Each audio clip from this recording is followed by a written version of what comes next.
Depuis plusieurs semaines maintenant, c'est le même rituel. Les pompiers revêtent une tenue spécifique pour la plupart de leurs sorties. Ici, 2 ambulances arrivent de 2 interventions différentes. Une victime était possiblement infectée par le Covid, l'autre non. Mais même pour les cas moins suspects, les pompiers ne prennent plus aucun risque.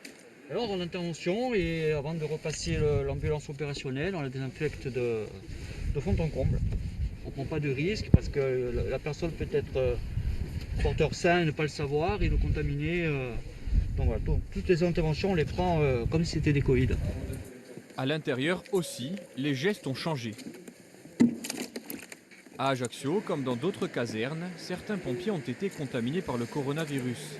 Avec des gardes de 24 heures et des activités communes, comme par exemple le sport, il faut impérativement adopter de nouvelles règles. On a changé le nombre de personnes qui peuvent l'utiliser en même temps, donc c'est un nombre maximum de 8.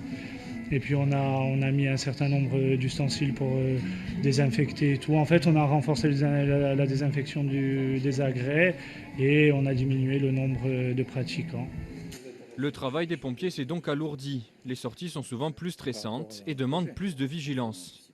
En contrepartie, le nombre d'interventions a baissé depuis le début du confinement, de l'ordre de 60%. Les gens ont moins d'activité. Il n'y a plus d'activité professionnelle, il n'y a plus d'usines qui travaillent, il n'y a plus de magasins, donc les gens se déplacent moins. Tout ce microcosme fait que du coup, nos interventions, par conséquent, elles diminuent. Ce qui serait inquiétant, c'est qu'on ait une augmentation des interventions. Alors évidemment, parmi nos interventions, il y a des interventions qu'on qualifie de Covid et pour lesquelles on prend des mesures particulières. Ces mesures particulières sont primordiales car les pompiers sont indispensables. Dans le secours à la personne, ils sont épaulés par le SAMU ou par les ambulanciers. Dans la lutte contre les incendies, en revanche, ils sont les seuls à pouvoir intervenir.